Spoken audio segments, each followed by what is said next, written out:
Bonjour à toutes et à tous. Alors aujourd'hui, on va commencer le chapitre 23, c'est notre avant-avant-dernier chapitre, puisqu'on ne reprend pas les cours avant au moins juin. Autant avancer un petit peu, comme ça, si on a fini le programme. Les chapitres qui nous restent sont vraiment pas les plus compliqués, franchement. Ce qu'on va dire là d'ailleurs, c'est du rappel de primaire. Alors le parallélépipède rectangle, c'est un solide, c'est-à-dire c'est un objet en 3D dans l'espace. C'est comme une armoire, une boîte de chaussures, c'est tout simplement un rectangle en 3D, d'accord? Alors, le parallélépipède rectangle, il faut bien retenir comment ça s'écrit. On peut aussi l'appeler le pavé droit. Pour aller plus vite, il y a quelqu'un qui au bout d'un moment est arrivé en disant bon, les mecs c'est un peu long, on va l'appeler pavé droit. Est un solide dont les six faces sont des rectangles. Exemple, hop. Alors, vous ne tracez pas ça, vous aurez sur le NT le chapitre plus une feuille avec ces trucs-là imprimés et à mettre dans votre cours. D'accord? Un parallélépipède rectangle possède 8 sommets. 1, 2, 3, 4, 5, 6, 7, 8. Il a 12 arêtes. Les arêtes, c'est ce qui est là, c'est considéré le tranchant. 1, 2, 3, 4, 5, 6, 7, 8, 9, 10, 11, 12. Et 6 faces. D'accord?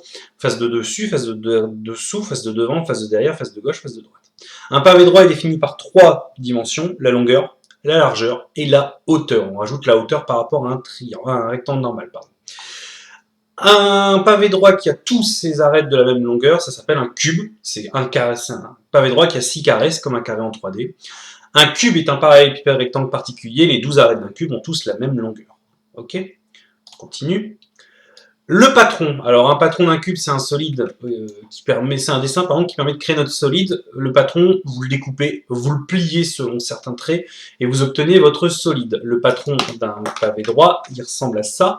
On a ici par exemple GeoGebra qui nous permet de bien voir. Par exemple ça, c'est un patron puisque quand j'ai mon patron, si je plie, hop, j'arrive à mon pavé droit, d'accord? Oui, à mon pavé droit. Ce qui est bien, c'est que le GeoGebra, on peut faire ce qu'on veut, Voilà, j'ai ça, je le déplie, tac, et je peux en créer un cube, c'est-à-dire que là, il suffit que j'ai assez de chance pour tout mettre à 5. Ah oui, mais non, mais si tu mets des options en même temps, on va pas être content. Voilà, là, ça va me faire un cube. Voilà, là, j'ai un cube. Et le cube, c'est pareil, quand on le déplie, ça se déplie tout seul. Voilà. Donc ça, c'est le patron, ok? Je vous demanderai de faire des patrons, c'est pas compliqué. Pour faire un patron, la méthode la plus simple, c'est tout simplement on fait la face du dessous, d'accord? Par exemple celle-là. Et puis après, on regarde, cette face-là, elle peut être là. Donc cette face qui est en face, on la met là parce que quand on va plier, elle doit être face à face. Celle-là et celle-là, c'est les mêmes. En fait, vous avez 3 faces différentes. La face qui est là va avec celle-là. La face qui est là va avec celle-là parce qu'elles doivent être face à face. Et celle-là va avec celle-là. Voilà, tout simplement. Hop. Hop là. On continue. On va réexpliquer aussi ce que c'est que la perspective cavalière. Alors, la perspective cavalière, c'est ça. C'est la technique de dessin la plus utilisée pour représenter des objets en 3D. Il y a plusieurs règles à respecter. C'est que la face qui est devant nous, elle doit être en grandeur normale. C'est-à-dire que si ça fait 5 sur 2, on fait 5 cm sur 2 cm.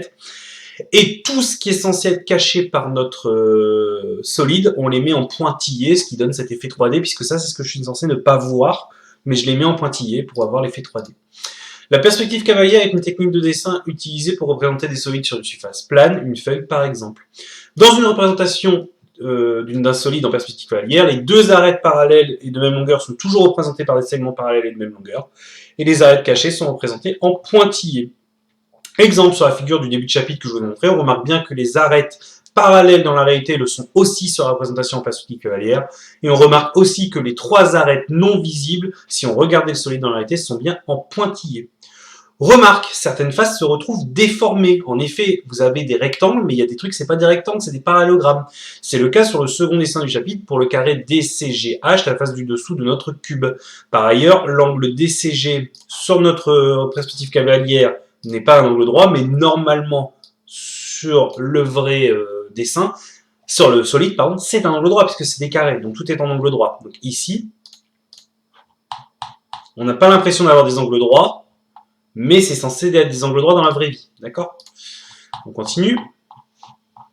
Pour un parallélépipède rectangle, Les faces avant et arrière sont représentées par deux rectangles superposables, donc qui font la même longueur. Deux faces opposées sont forcément parallèles. Deux faces qui ne sont pas opposées, c'est-à-dire qui se touchent, sont forcément perpendiculaires, ça fait un angle droit. Deux arêtes parallèles ont toujours la même longueur. Et deux arêtes qui touchent le même sommet sont forcément perpendiculaires. Ça, c'est à savoir, mais vous savez ce que c'est qu'un pavé droit, normalement, ça c'est de la redite. Exemple, alors là vous allez me coller ce truc là à droite. Le parallélépipède rectangle ABCD EFG H est représenté en perspective cavalière. La face ABCD devant et la face de derrière EFGH sont deux rectangles superposables, c'est-à-dire qu'ils font exactement les mêmes mesures, on peut les mettre l'un sur l'autre. Les faces ABFE et DCGH sont opposées en haut et en bas, donc elles sont parallèles. Les faces A, B, C, D et A, D, H, E, elles se touchent en AD, donc elles ne sont pas opposées, donc elles sont perpendiculaires. Les arêtes AD et FG, AD et FG là, ils sont parallèles, elles sont toutes les deux comme ça, donc elles sont parallèles et de même longueur. Et FG et FB, elles se touchent au sommet F, donc elles sont forcément perpendiculaires. Voilà. Le chapitre n'est pas terminé, mais bon, là on a rappelé vraiment tout ça. Normalement, il n'y a aucune nouveauté pour vous. Peut-être certaines propriétés de la perspective cavalière que vous n'aviez pas vues et que là vous voyez, mais franchement, c'est pas compliqué, d'accord? Je vous demanderai pas de tracer ça, d'accord? Je peux vous expliquer comment on trace un truc comme ça. On le fera peut-être dans un exercice, mais l'intérêt c'est de savoir à quoi ça ressemble pour quand vous allez voir des figures, d'accord? Voilà, et ben je vous souhaite une très bonne journée et j'espère que vous allez bien. Bonne journée!